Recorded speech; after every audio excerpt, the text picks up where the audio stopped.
The cloud. Hello, MVP. We are so excited to be with you. I've had the privilege of being with many of you on a few different occasions. And so we want to spend our time today talking about body inclusivity.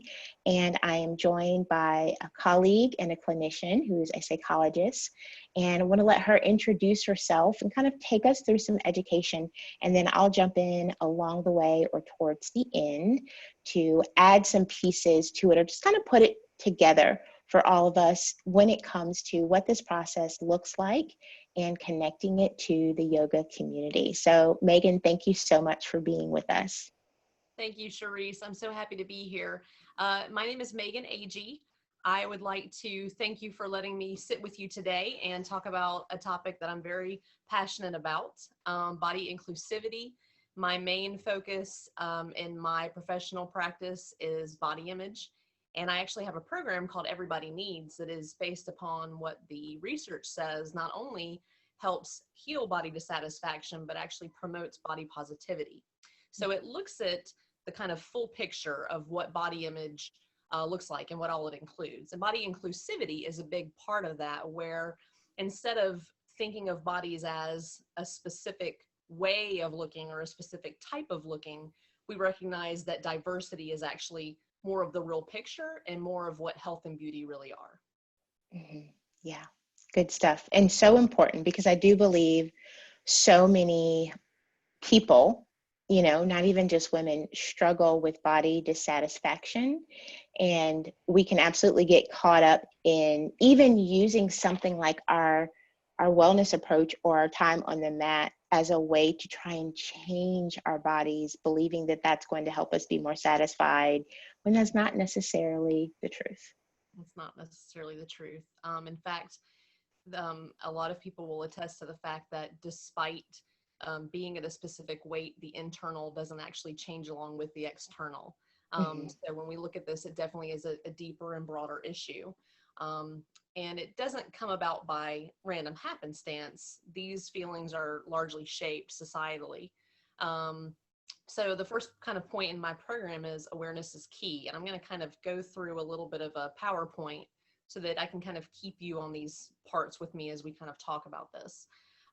So the first step in my program is awareness. And why awareness? Well, until we bring our awareness online, we're not really sure necessarily what we feel about our bodies or why we feel that way. So what we kind of began talking about is basically comparing bodies. Should it look a different way? Should it look like another person? Should it look like a point in my life where it was smaller, it was toner? Was that the best me? Was that the ideal me? And it's kind of living as though your body is living outside your body. So instead, we embrace diversity. We look across time, we look across the globe, we look across genetics, and we see that diversity is really what we're geared for. We're literally genetically engineered to be genetically diverse. This is how we sexually reproduce. Lots of different genetic information gets shared. There's lots of different eye colors. There's lots of different hair colors. There's lots of different bodies. There's lots of different body compositions. There's tall, there's not so tall. There's different ways of being composed. And instead of kind of embracing the natural part of this diversity, instead, societally, we kind of have this idea that maybe there should be one size fits all, and that's not going to be the case. So when we start looking at bringing our awareness online, we start kind of looking early. Where do these messages come from? Well, a lot of it comes from our family. And you might have noticed throughout your development, our own personal development, that maybe some messages came from family. Maybe they were explicit messages. Maybe they were implicit messages that nothing really overt was said. Maybe some things were modeled for you. Maybe mom or another female figure showed this body dissatisfaction. Maybe you heard someone making comments about someone else's body, where bodies weren't necessarily specifically kind of talked down about in a direct way, but the message still carried. Another piece of awareness is also kind of realizing, what are my peers saying? And what am I saying when I'm with my peers? When we look at adolescence and body image, we see fat talk is a big, very a frequent thing that happens with appearance conversations. So peers are very geared toward fat talk. And fat talk basically is, it seems like it might be something that helps us feel better. And in the moment, it ends up not having that intended outcome. It ends up having us feel worse about the way that we look. So it's almost this self-fulfilling prophecy that happens. And it's a very common thing among peers. So part of awareness is realizing, okay, like what messages am I getting when I'm sitting with my peers? And this isn't just adolescents. This is actually young adults as well, middle-aged adults. There's really no cutting off point for where you might be kind of sensitive to being in a situation where peers are kind of fueling some dissatisfaction in their talk. And they're kind of discussing and thinking about processing what bodies are about. And of course, the media, the lovely media that we know creates all kinds of just monkey business with sending messages and, a big proponent of diet culture is how the media disperses it and how the media shows up in TV shows and magazines. We even have social media now, which is this another leg of media that shows us through body comparison what people should look like and what the ideal is. And it puts these messages, it really pumps them out into society so that we're all kind of vulnerable to these messages. And you can see too, with all these different points of these sources of input, how vulnerable one individual can be if you think about how often and how many different directions these messages are coming from. Mm-hmm. Yeah, and then as you mentioned that, it made me think about too, the messages that we carry. And then when we come into a space with other women, we have a tendency to believe they're also thinking what I think about myself. So, I think a lot of people walk into a yoga space, for example, and they're already carrying all of those pieces that you just talked about, even before they got there, and then you're seeing the pool of people that you're around and picking up sometimes nonverbal messages, or what you believe to be nonverbal messages on how they might be perceiving your body. So it can be super challenging. That's a great point. Those explicit, implicit messages Mm-hmm. definitely don't end with what we learned from family. You're right. They can be very iterative and kind of happening in real time with all Mm-hmm. kinds of different situations. Mm-hmm. Yeah. So that Wow. awareness is even more crucial, and kind of like, wow, what levels of messages am I receiving, and how are those messages affecting me in real time too? If I leave a yoga studio and I was like, feel very good about the way that I look. What happened? What socially kind of happened in there? Where did that activation come from? Yeah. Wow. Okay. So the next thing we'll talk about is, how does gender affect body image? So when we think about body image, there tends to be a tendency to think about females, but we know that males are also very activated by body image. So for females, when we talk about the ideal body, generally we're talking about the thin ideal. Beauty ideals can also be, I need to be a certain height. I need to have a certain hair color. I need to have a certain eye color. I need to have symmetrical features. I need to have a specific measurement, bust, waist, hip ratio. My legs need to be a certain length. And again, when we circle back to the genetic influence, our genes are what make us, right? It's not really negotiable there. So when we as females are geared toward the thin ideal, we are vulnerable to the fact that our genetics will not allow us to measure up to that. So if we're really focused on attaining an unattainable ideal, there is invariably going to be dissatisfaction there. And for males, it tends to be more of a drive for muscularity. So for males, the general message that we get societally from family, from peers is, I need to be more muscular. I need to be more fit. And again, genetics shape a lot of our muscularity. Genetics shape our ability to be a certain body type that responds a certain way to working out. Maybe you have a body that responds and builds muscle to a certain point. Maybe your body does not build muscle in that way and is more toned. Maybe you have a body that's just going to look differently no matter what. All these bodies are diverse. All these bodies are part of the scope of what human bodies look like. But when we fixate on the one thing that's supposed to represent a gender, a lot of dissatisfaction tends to run rampant. The Mental Health Foundation actually did a survey specifically in the LGBTQIA community to see how does body image work in this very specific community. And what they found was that it's reported to be of higher concern for individuals that self-identify as gay, lesbian, or bisexual. Individuals who also identified as gay, lesbian, or bisexual reported even suicidal thoughts when they thought about how dissatisfied they were with their body image. When we look at, and this, to back up there, that rate was 3 times what was seen in the heterosexual community when specifically looking at body image disruption and its Wow. impacts, right? So we're seeing some specific vulnerability here.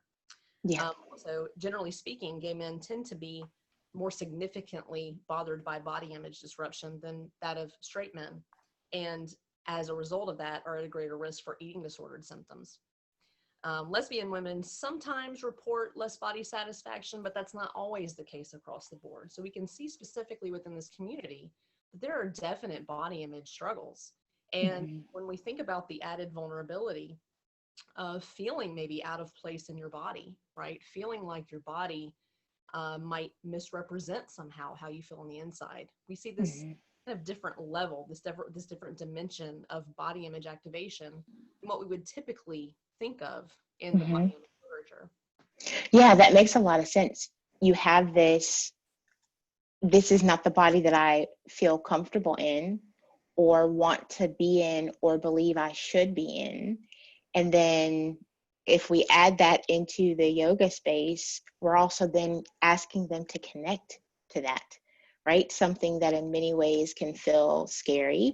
I know so many times I've heard people who are kind of just beginning their practice or even further in, just talk about the vulnerability that it takes to connect with their body and move their body without feeling so overwhelmed by that process. And that's part of why I feel this education is extremely important for those of us who are facilitating yoga in spaces so that we can be aware of what we may not be aware of. You know, people don't necessarily walk through the door and have a sign on them that says, hey, I'm struggling with my body image, or I feel like my body is betraying me right now. And I've heard that word, and we've seen that in people that we've worked with, from someone who might be postpartum and just had a child, all the way along the spectrum to somebody who may be going through a gender transition or just even contemplating, hey, what would it be like? So a lot of layers. And it doesn't mean that we're asking for people who facilitate yoga to feel like they need to be experts necessarily, but the awareness is going to be helpful, you know, in us making sure that we are being compassionate and holding space to welcome all bodies by the things that we put in place, making sure that we don't kind of do something or cue something that would exclude body accessibility in that way. Yeah.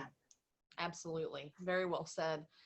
Which actually is a very natural bridge to the next piece that we'll talk about. So what do we do with this awareness that we have? Well, really, the word that describes a lot of it is to become mindful. So the first part of that is we can actually actively choose what we consume. So the piece of this that is media driven, that is societally driven, we can decide when we chew this up and swallow it and when we decide to spit it out. So there is a show that tends to be activating, if there is a magazine that tends to be activating, if there is a social media account that you follow on Instagram that tends to be activating to you, you can choose to kind of jettison that out of your influence, your circle of influence. The other part of that too is that there are many Instagram accounts now that are very body positive. So they embrace diversity. You know, we're not looking at changing our body. We're looking at celebrating our body just the way it is, which is quite opposite of everything we talked about right in the first piece with becoming aware of what these messages are. So loving my body just as it is a radically different concept than what we're kind of used to. And there are lots of, like I said, Instagram accounts TikTok accounts that push that body positivity movement, especially specifically LGBT accounts that will go along with, again, feeling that like my body's betraying me. Well, I'm going to look at this and feel a little bit more at home in my body because I'm seeing someone who looks like I do, and very comfortable, right? And this is a way to influence me in a positive way, in a way of acceptance. Accentuating the positive is a big piece of that. So kind of choosing, first of all, what greater input is coming in the quickest way through social, through media norms. A little bit less easy to jettison out peer influence or the family influence. That's a little trickier, but we can spend time and hold space for what we experience around those people. And we can kind of choose what kind of responses we come up. So if there are family members, if there are peers that make remarks about bodies, we can choose the type of boundaried statements we say. I'm actually not going to speak about my body right now. I feel like that's really none of your business. Yeah. It might seem a little harsh, but in some ways that's what's necessary to put a safe boundary down. Yeah. Mindfulness also kind of helps us. And I want to make sure that you didn't have a point to make right there, because I don't want to skip over something that you wanted to interject. No, I mean, I can totally go back to it. What I loved is I love that you gave examples of what you can say, like, hey, that's not something that I want to talk about right now, because I do believe that that's a big challenge, is people not knowing how do they kind of move away from that conversation. And then I work with a lot of individuals who struggle with along the spectrum of eating disorders, whether that's emotional eating, anorexia, binge. And I will often encourage them that when they're looking at a yoga space, to specifically look for one that has diverse bodies. And so my kind of point of interjection is, if you are a facilitator or an aspiring instructor and you're listening to this, is to really start to think about, how do the people in your space look? Not in terms of judgment, but just kind of noticing, hey, do I seem to only attract people within a certain body type? Because that may have something to do with how we or I, are facilitating the class, that other body types don't feel like they can participate. And so that can be a big clue.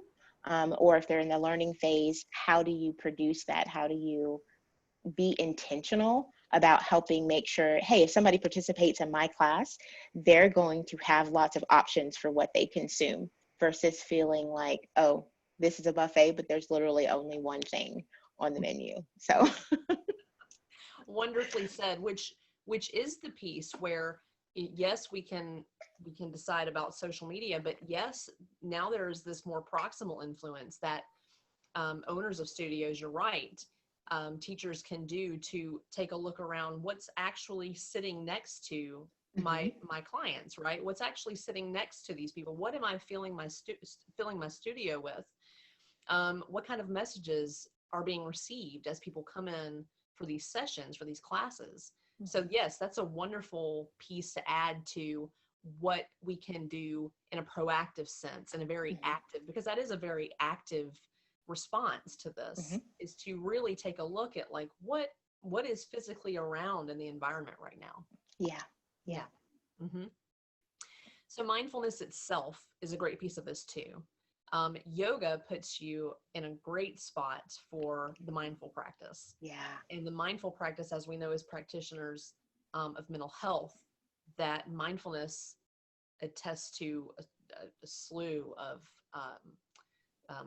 disordered thoughts and troublesome feelings. And mindfulness can do a lot in terms of bringing us online with our body as a whole self. So when we talked about the ideals, the drive for muscularity, the thin ideal, and we really think about the mechanism behind that, it's objectification. So it's breaking the body apart into a series of parts, series of pieces.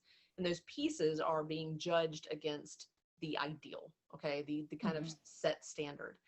Well, what does that do? We're not a set of legs that go walking around to the store without us. We are a whole body. We are whole in our body at all times. So this idea that objectification is a real thing leaves us feeling like we're in pieces. It leaves us feeling like we're the sum of our parts that don't measure up. So mindfulness will help bring online the idea that, no, I am actually one whole self. My body is splendid in its completion. I am not an outside observer of my body, because that is where we start to kind of self-objectify. When we think about how we look outside to someone else, we're leaving the experience of being whole. And mindfulness is a great way to help us really embrace that whole self, and that can carry over into our day-to-day lives. Yeah, all good points and so true. Excellent. And finally, self-love, which sounds so easy. It is Sounds. It is when we get used to it. It takes practice, though, because, again, there are gender differences here, but in a typical setting, females tend to struggle to have self-love. They tend to receive messages from the outside that they shouldn't feel good about the way that they look, that they should be shamed or dissatisfied. So instead, what we can do, where our response is, where our power is to choose celebration, to choose appreciation, to choose respect, kindness, and understanding of our bodies. And we can do that in myriad ways. So we can celebrate our bodies through movement. Yoga is a beautiful way to do that. What better way to see what all the body can do? Some individuals will choose dancing or walking, specific stretching. The idea is not to see exercise and physical movement as any type of punishment for what we've eaten, but as celebration for what our bodies can do. Yeah. Appreciation in the literature is actually equal to body positivity. That's how loaded of a concept appreciation is. And again, when we kind of double back and we think about, how did we start talking about this? Well, we started talking about how messages tend to paint our dissatisfaction first and foremost. Well, when appreciation is the thing that takes over, this actually gives us a lot of space to be in our own skin and to be happy and content in our own skin too. Yeah. Respect, kindness, and understanding, those things kind of follow. You know, the concept of appreciation, I was thinking, where is that taught, right? My mind immediately went to when we often see someone else appreciate their body, there's judgment. You know, it is often viewed as a person thinking too highly of themselves, and not always, but I think in large, that's kind of our first reaction, unless it comes through in a very unique way. And I do believe that appreciation has to be something that we cultivate and practice. Coming and being able to do yoga is a beautiful way to appreciate that, what our body can do versus even what it looks like, right? So we can appreciate the ability that we have to move and breathe, or just to be, because sometimes it's like that in those moments. But that really stands out to me. One, we can forget, I believe, that we have a choice. You know, we can be so bombarded by all of those pieces that you're talking about, like the family message is so deep, the media messages are constantly our own messages of brokenness and hurt, that it takes a lot to go like, wait a minute, I can choose to do something different, and I can appreciate my body. And I'll say this, and you can kind of tell me your thoughts. You can appreciate your body even if you aren't in a place where you accept your body. Absolutely. Absolutely. Research actually shows us that body dissatisfaction and appreciation absolutely coexist. And this is how we know a lot of healing has occurred with body image disruption, is that I can say, you know, I don't feel satisfied at all times with the way that I look. And yet I choose to accept and appreciate my body. It is a form of radical acceptance.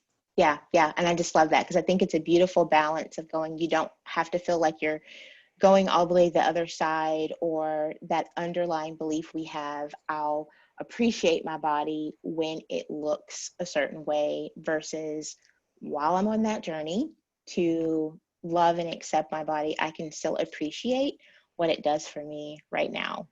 Right. Yeah. Right. So it sounds so simple, but man, so deep. Yes, it does. It does. When we lay it out in a nice PowerPoint, it does seem like like, oh, okay. but Sure. we're overturning decades of influence. So, and that's Mm, not lost on us as individuals or us as practitioners.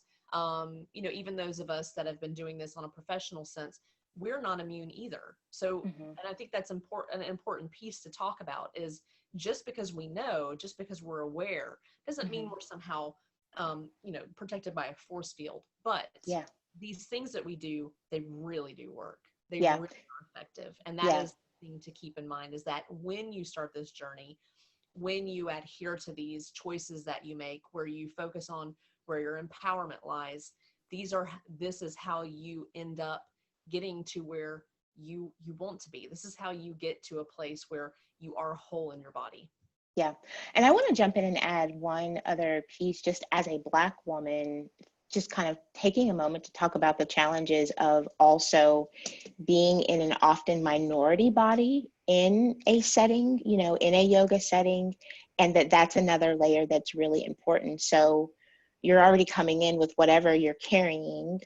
There's a lot of messages where the Black body is objectified, or in many ways, it's on the opposite spectrum of the thin ideal, typically in terms of our culture and the way we're created. And this isn't, inclusive of everybody, but we tend to be fuller and be in very different body types than what we come in contact with in the yoga space. And so at that moment, the concepts of like celebration and appreciation and understanding can be extremely challenging in that regard. So I just wanted to step in and acknowledge that. Wonderful. That is such a big piece of inclusivity, is, Hmm. we're not just looking at, sex or gender differences in bodies. Now we're looking at ethnic differences as well. And those very specific, what you have experienced yourself, and Hmm. how that kind of expands the idea of what does Hmm. it mean to kind of pigeonhole bodies, right? Yeah. How tricky does it have to be? So Hmm. yes, great point to interject there. That's all for me. Yes, and I wanted to end up on focusing on appreciation. So we Okay. established awareness at the beginning. Appreciation is kind of the natural complement to that. So we discussed being, joyful in our movement.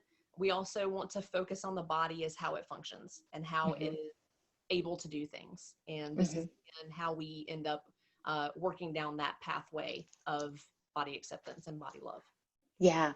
And it goes just along with all of the things that we're saying is these concepts don't occur overnight, Mhm. but they are very much embedded in the union. Yoga means union and being at one with ourselves. And so even being able to kind of put together, if that's something that we truly aspire to engage in, how do we do that in a way that allows us to appreciate where we are, and show that gratitude despite what we're experiencing. So this is so wonderful, and I am so thankful and appreciate what you've shared.